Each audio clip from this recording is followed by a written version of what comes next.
Graça e paz, paz a todos que estão aqui nos ouvindo no culto ao vivo, que irão nos ouvir. Hoje, nosso culto de ação de graça, última quinta-feira do mês, em que esse culto está sendo realizado. Me sinto muito feliz por poder mais um dia estar aqui compartilhando a palavra com vocês. Vamos fazer uma breve oração antes de continuar. Senhor, meu Deus, meu Pai, nesse momento rogo a Ti que o Senhor use a minha boca para que Teu Espírito Santo possa falar através de mim, que não seja apenas minhas palavras, mas Tua palavra através de mim, que não seja ensinamento de lição de vida vindo de mim, mas coisas que Teu Espírito Santo necessita falar para os Teus, Pai. Peço a Ti que o Senhor me use da forma que o Senhor necessita, que o Senhor deseja, e atinja os alvos que o Senhor tem para Ti nessa noite. Assim desde já te agradeço, em nome de Jesus Cristo. Amém. Bom, hoje eu me peguei pensando, já elaborei essa palavra desde o começo da semana, uma palavra com o tema que eu trouxe hoje desde o começo da semana, e me peguei muito pensando, até o que nosso irmão Rony falou no começo, ela tem muito a ver com a nossa palavra de hoje. Eu me peguei pensando nas coisas pequenas que nos acontecem e que a gente às vezes não agradece. Porque aquilo que é marcante, tanto para o bom quanto para o mal, ela vira destaque na nossa vida, né? É como um farol. Acontece algo ruim, ela é um trauma, te marca e você vai sempre lembrar. Acontece algo bom, é um farol, vai sempre te marcar. Ou é um milagre, ou algo sobrenatural, você vai sempre ter aquilo como marca. Então me peguei pensando hoje em coisas pequenas, parei para pensar na minha vida nos últimos dias, nos últimos meses, nos últimos anos, e pensei nas coisas que vêm acontecendo e eu vejo às vezes não sendo valorizadas, que eu vejo às vezes não sendo negligenciadas e a gente não se permitindo por meio dessa, eu poderia dizer, limitação visual no quesito espiritual, não se permitindo ser ferramentas na mão de Deus. Então, por exemplo, assim, eu poderia dizer hoje que se eu não quisesse pregar, eu não precisava. Eu poderia vir aqui e dar testemunho até o horário de entregar. E, ok, edificaria a fé, não seria errado. Ainda estaria dando honra e glória ao meu Deus. Mas que aconteceram muitas coisas grandes que me marcaram, que foram farol. Elas são de extrema importância. Edificam a fé, elas mostram para o mundo, mostram para quem ainda não conhece que Deus existe, que milagres acontecem, que você ainda pode confiar que, independente de como esteja o mundo, independente de como se pregue o Evangelho, se você confiar unicamente em Deus, as coisas ainda se manifestam na sua vida. Mas me pegou para refletir as coisas que me aconteceram de bom, mas que por algum motivo eu não tinha colocado nesse achado, nesse apanhado de coisas que eu poderia contar num testemunho.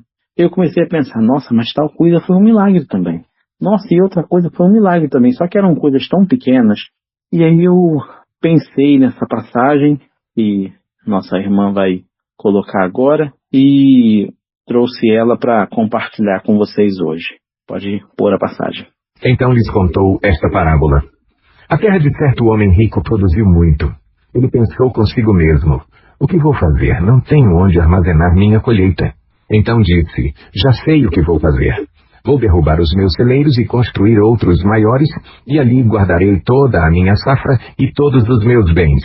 E direi a mim mesmo, você tem grande quantidade de bens armazenados para muitos anos. Descanse, coma, beba e alegre-se.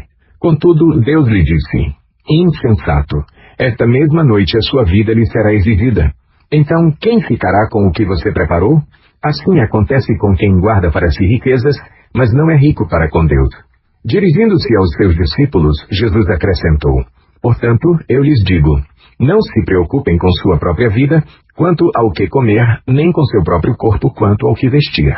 A vida é mais importante do que a comida, e o corpo mais do que as roupas. Amém. Glória a Deus, louvado seja o nome do Senhor. Essa passagem, ela está inserida no livro de Lucas, capítulo 12, versículos 16 até o 23. E eu me peguei pensando nessa passagem, porque a gente hoje vive uma vida em um mundo onde ele é regido pelo capital. E antigamente os discípulos, eles vendiam suas coisas, distribuíam aos pobres e viviam uma vida autêntica missionária. Hoje nós temos famílias, nós temos casas, né? Temos aí aluguel, as contas normais do dia a dia, comprar mantimento. Não faz parte da nossa cultura de vida uma vivência, entre aspas, pela fé. Então hoje a centralização do cristão e do mundo como um todo, ela é capital. Ou seja, dinheiro, bufunfa, cascalho. Então a gente faz o possível, né, para que a gente possa aí ter a nossa reserva, para que a gente possa, existem cada vez mais cursos financeiros, né, para você fazer reserva de emergência, reserva do plano C, aposentando com 30 anos, enfim, investindo de forma arriscada, mas com cautela, enfim, vários e vários cursos, todos visando dinheiro e você pagando o seu dinheiro para fazer um curso de ganhar dinheiro, enfim. Hoje tudo é envolvido em dinheiro. E isso faz com que muito da nossa vida, às vezes muito do evangelho, às vezes muitas das nossas conquistas que a gente dá valor, elas sejam muito materialistas. Muito. E eu não sou o tipo de pessoa que posso vir aqui e dizer assim, não, o dinheiro não é importante. É mentira que o dinheiro não é importante, é mentira que o dinheiro não traz felicidade, lógico que é mentira. É para ficar bonitinho na foto falar isso, mas não é. Agora, quando Jesus fala que o corpo é mais importante que as vestimentas e que a gente tem que se preocupar, a gente olha para essa parábola e a gente consegue pensar em uma vida, entre aspas, desperdiçada. Veja bem, o homem dessa parábola, ele era incrível, no sentido de plantio, ele conseguiu uma colheita extraordinária, de modo que encheria os celeiros que ele já tinha, e eram vários. Ou seja, ele já vinha aí de uma quantia boa de safras anuais, onde ele estava acostumado com a abundância. Só que dessa vez extrapolou tudo que ele estava acostumado. Então ele reinventou sua estratégia para armazenar mais ainda. Veja bem que isso é o resultado de uma vida inteira. Não é um agricultor de 2 anos que vai conseguir um resultado desse e pensar assim, já acumulei muitos bens, muitas riquezas, agora eu vou parar. Não, isso é o resultado de uma vida inteira. O resultado de muitas vezes acordando 4 horas da manhã e indo dormir 11h30 da noite, meia-noite, e acordando cedo para cuidar de animais, cuidar de plantação e dar ordem para os servos e tudo mais. É uma vida de labuta. Então esse é um resultado onde você emprega toda a sua energia, todo o seu tempo, tudo que você tem. Até que chegou o momento de descanso. E no momento de descanso dele, aí sim é onde ele poderia se dar ao, entre aspas, luxo de investir no que ficou, posso dizer, no que ficou aquém das expectativas. E hoje, parando para pensar nessa parábola, eu me pego pensando, por mais que eu ainda não trabalhe, mas tenho meus afazeres em casa e com outras coisas, eu coloquei isso para minha vida e eu comecei a perguntar o que a gente deixa de lado quando a gente começa a pensar em coisas para suprir apenas a nossa vida material. O que a gente está deixando de viver, o que a gente está deixando de fazer, coisas que estamos deixando de conhecer, coisas que estamos deixando de ler, coisas que às vezes estamos deixando de lado e a gente pensa assim, não, isso não é importante, não preciso viver isso. E às vezes é de uma importância muito grande. A Bíblia sempre disse que o povo perece por falta de conhecimento, em Oséias 4:6. E às vezes a gente negligencia até o conhecimento pela palavra. Você vai falar com uma pessoa que trabalha há 3 anos numa empresa, no RH, e você pergunta a política de contratação da empresa, a pessoa consegue citar 3 parágrafos do estatuto da empresa de cabeça para você. Evangélica há 20 anos não consegue te dar 5 versículos.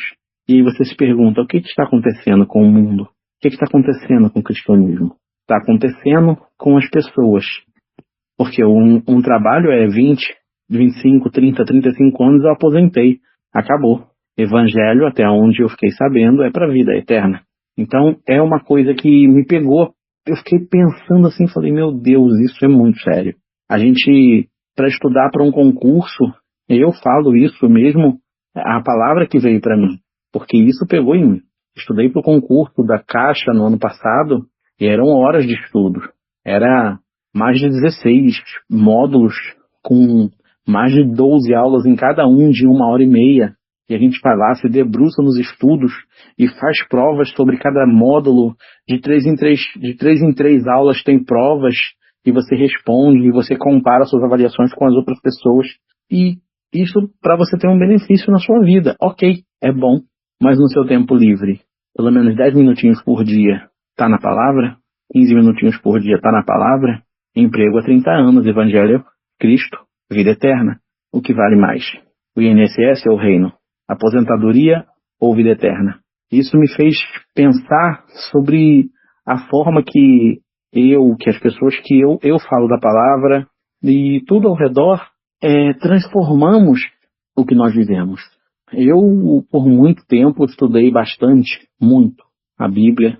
Eu falava de Bíblia na minha escola, conheci muita gente que gostava de conversar, fazíamos cultos na escola, né? E aí tinha lá na hora do almoço aquela reunião, todo mundo louvando, todo mundo conversando sobre aquele compartilhamento e era muito bom.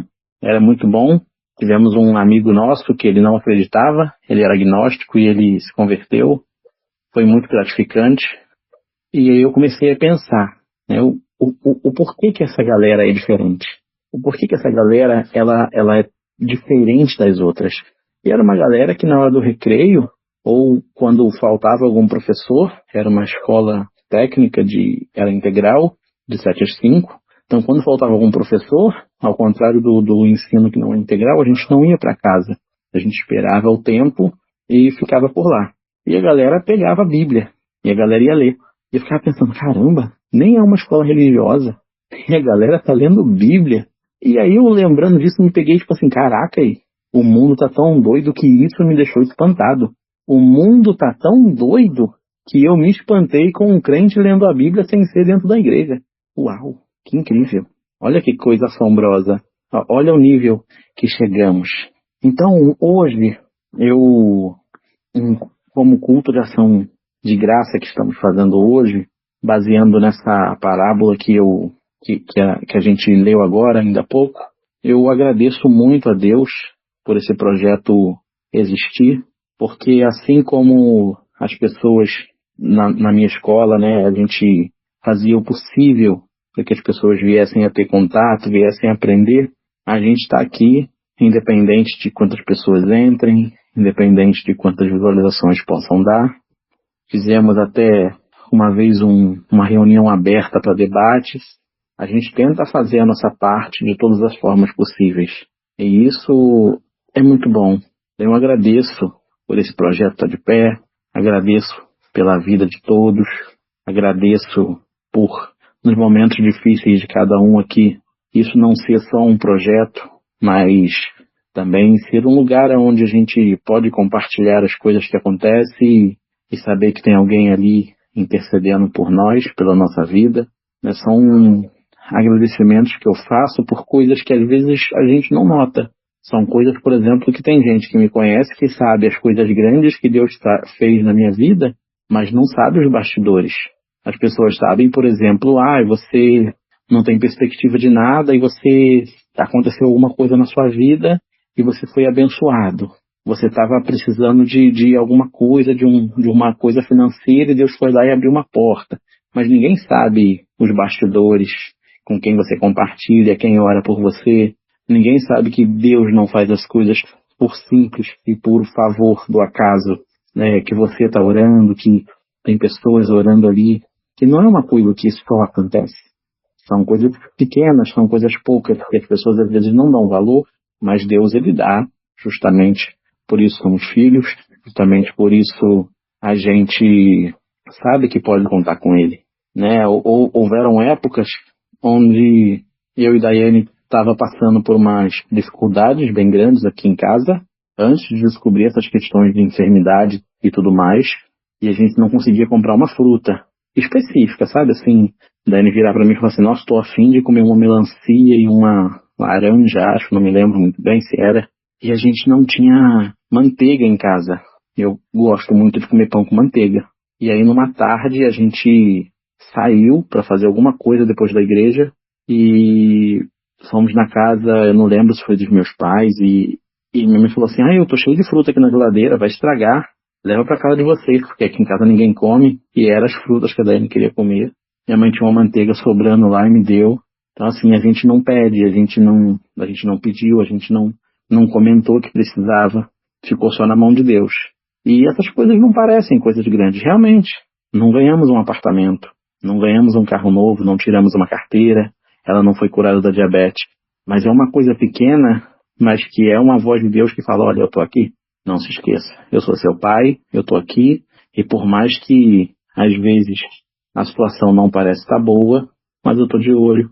E no momento certo eu vou agir. Então a gente, até às vezes, aonde a gente não vê Deus, a gente reconhecer que Ele está na nossa vida. Última vez que a gente teve que fazer uma saída para casa de um amigo nosso, é bastante distante aqui de casa, e eu sempre oro em pensamento antes de sair. Daiane estava 2 meses em casa, tinha acabado de sair do hospital, e saindo do meu bairro, 5 minutos dentro do Uber, o moço no carro da prefeitura, acho que estava manobrando, não me lembro muito bem, e pof, bateu contra o nosso carro. Eu falei, meu Deus, 5 minutos dentro do Uber já acontece uma coisa dessa. E a outra vez também, que foi a mesma coisa, a gente andando numa pista reta, uma pessoa virou, acho que sem dar seta, quase nos fechou, o motorista jogou assim para fora, muito rápido, freando. Eu falei, meu Deus, que bom que eu estava de cinto, obrigado pelo livramento. Podia ter acontecido uma tragédia ali, graças a Deus não aconteceu. E são coisas que você vê, assim, coisas pequenas, mas que você vê Deus fazendo diferença na sua vida. São coisas que não viram notícia, né? São aquelas coisas que quando te perguntam, o que aconteceu no seu dia hoje? Aí você pode listar as coisas, mas às vezes acontecem coisas tão pequenas que você não vai listar. E também são coisas muito importantes. Então, que hoje a gente possa refletir, né? Além de o que a gente está fazendo com a nossa vida em relação a viver o Evangelho, a estudar a palavra, a conhecer mais de Deus, a conhecer mais os planos de Cristo para nós, as promessas de Deus para nós, o que a gente está fazendo quando consideramos o que acontece, o que consideramos milagre, o que consideramos motivo de testemunho, o que consideramos agradecer. E eu não estou nem falando de agradeça por respirar, estou falando de coisas personalizadas para você mesmo. Um livramento, um milagre. Você vai falar, isso é besta, eu estava a fim de comer frango empanado, fui na casa de uma pessoa que nem come frango, tinha um frango empanado que eu gostava. Cara, isso não é coincidência, entende? Então, são coisas que a gente se pega pensando, e quando a gente tem noção do imenso poder de Deus na nossa vida, a gente começa a ver melhor essas coisas acontecendo, a gente começa a ter noção do cuidado dele em nossa vida. Eu e Daiane, nesses últimos meses, temos visto grandiosamente o cuidado dele na nossa vida, desde que ela saiu do hospital, quando ela estava no hospital também. Bastante gente me dando apoio, bastante gente conversando, ligando, falando comigo, me ajudando de todas as formas, em oração, com palavras, financeiramente, de todas as formas. Deus enviando pessoas para que a gente não ficasse desamparado, porque Ele sabe. Às vezes a gente acha que um mês ele não vai dar certo, as coisas vão ficar estranhas, acontece algum problema, a gente fica preocupado, e Deus ele entra com uma providência. Por exemplo, no mês retrasado nos aconteceu algo onde a Dani tem uma máquina de glicose e ela quebrou. E no dia que a máquina de glicose quebrou, eu havia recebido uma bênção financeira. Eu até comentei com a pessoa, falei assim, caramba, Deus é muito bom, né? Porque no dia que a máquina de glicose quebrou, eu recebi aí essa bênção, e basicamente era praticamente o preço da máquina. Então nos ajudou, e não tinha como a pessoa saber, sabe? Não, é o tipo de coisa que você não fala, tipo, gente, a máquina de glicose quebrou. Só quebrou, você acorda e descobre que não está funcionando. É uma coisa inesperada. Então Deus ele sabe de todas as coisas, ele supre tudo que você precisa, basta você confiar, basta você entender que ele existe. Eu sei que muitas pessoas podem estar ouvindo essa mensagem, podem ter ouvido falar sobre Deus de outra maneira, podem ter ouvido falar sobre Jesus de outra maneira, porque eu também já ouvi. Mas Jesus, ele nos ama. Deus, ele nos ama de tal maneira que ele permitiu, né, deu seu filho para se sacrificar por nós. Ele ressuscitou ao terceiro dia, mas ele sofreu uma dor inimaginável, foi crucificado, chicoteado, perfurado por uma lança. E não é por ibope, né? Imagina um Deus despir-se de toda a glória e se permitir passar por um dos maiores flagelos do mundo, simplesmente para salvar pessoas cuja maioria ele sabia que iria o rejeitar. Então, é uma demonstração de amor, e não importa hoje o que façam com o nosso evangelho, o quão mal falem, o quão mal se portem, né? As pessoas que eram para ser espelho, Jesus já deixou a marca de amor na história. Ele já deixou uma marca de amor que aqueles que têm os olhos, né, os olhos da fé, aqueles que têm os olhos que são cingidos pela bondade, conseguem ver e entender as verdadeiras características do Cristo vivo, do Cristo que se sacrificou por nós, que vem para nos salvar, daquele Cristo que nos faz, enquanto muitos estão desanimando, muitos estão se desviando, se corrompendo, permitindo se vender, existe um Cristo, né, que ele nos dá ânimo para continuar. A fé em Cristo é um combustível para que a gente continue a nossa peleja contra tudo que vem contra nós. Às vezes, as pessoas estão muito focadas, como eu falava em relação à parábola, as pessoas estão muito focadas na vida própria. As pessoas estão ali trabalhando, estão envolvidas em vários projetos, estão envolvidas em diversas coisas. E ok, a vida está indo para frente, a vida está indo bem. Só que a pessoa às vezes está com algum vazio e por mais que vá na igreja não é suficiente.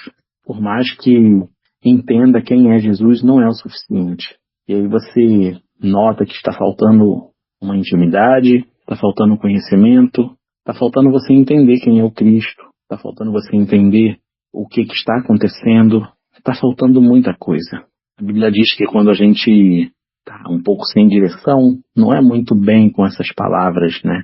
Mas a gente corre risco de, quando não está calçado, a gente fica ali à deriva, né? A gente fica mediante o vento de qualquer doutrina, qualquer coisa que vem, qualquer coisa que falam, eles pode nos convencer, pode nos levar, a gente fica facilmente, diria, manobrável, né? Então, a gente precisa de uma intimidade maior com Deus, a gente precisa entender o amor dele na nossa vida, porque quando a gente entende quem ele é para nós, o amor dele na nossa vida, eu poderia dizer que é compelido a servi-lo, né? De uma maneira boa, de uma maneira que é inexplicável. É realmente quando a gente sente que a gente pode dizer como é, né? Eu hoje posso dizer que, independente de qualquer coisa, eu amo o Evangelho de Cristo, eu amo a palavra, amo falar do amor de Deus para as pessoas. Recentemente conversei com algumas pessoas que passavam por alguns grandes problemas com o Evangelho e, graças a Deus, Deus tem me dado muita sabedoria para entender as coisas, para passar por tudo que estamos passando com a cabeça no lugar, mas algo também a se agradecer, né, pelo discernimento que Deus nos dá todos os dias para passar pelas adversidades. Então, e essa palavra eu deixo para vocês, que vocês possam cada vez mais serem gratos por tudo aquilo que Deus lhes concedeu, buscarem cada vez mais quem Deus é para vocês e cada um está fazendo da sua vida, para que, caso a gente, em nosso caminho, em nossa jornada, tenha deixado em alguma área ou por algum momento, ou às vezes não esteja percebendo, né, um pouco do Evangelho, um pouco da palavra, esteja negligenciando um pouco a Cristo, que a gente hoje possa ter o prazer de falar assim: não, Jesus, entendi, muito obrigado, vamos melhorar nessa área, vamos voltar ao conhecimento da palavra, porque o mundo precisa que nós tenhamos conhecimento, que nós tenhamos autoridade espiritual, para que a gente possa falar com as pessoas com a certeza do que a gente está falando, para que a gente possa falar de amor, mas termos espelho de amor, né? Como eu sempre falei para Daiane, que andava me irritando muito algumas situações. Eu sempre falei, Daiane, as coisas que me irritam é que eu tô cansado de ver igreja onde pastores, dirigentes, presbíteros e etc. têm até casa na praia e membros precisando de cesta básica na igreja, fazendo fila e voltando para casa de mão vazia. Então, que a gente hoje possa ser espelho de amor. Não ser que a gente venha a entender os problemas que estão acontecendo e fazer diferente, ser a diferença. Agradecer por Deus estar nos dando a oportunidade de ver tudo o que está acontecendo. Agradecer a oportunidade de Deus, às vezes, nos permitir poder ajudar alguém. Se permitir também, às vezes, ser ajudado, né? Não ter orgulho. Porque quando Deus ele coloca uma pessoa no seu caminho para te ajudar, é porque Ele sabe que você precisa, que o nosso orgulho não nos atrapalhe de receber uma bênção que vem do Senhor, que a gente comece a tomar consciência do nosso papel nesse mundo. Então essa a minha palavra de hoje. Agradeço a todos. Muito obrigado por todos que estão aqui assistindo. Muito obrigado. Que Deus esteja e continue abençoando cada um.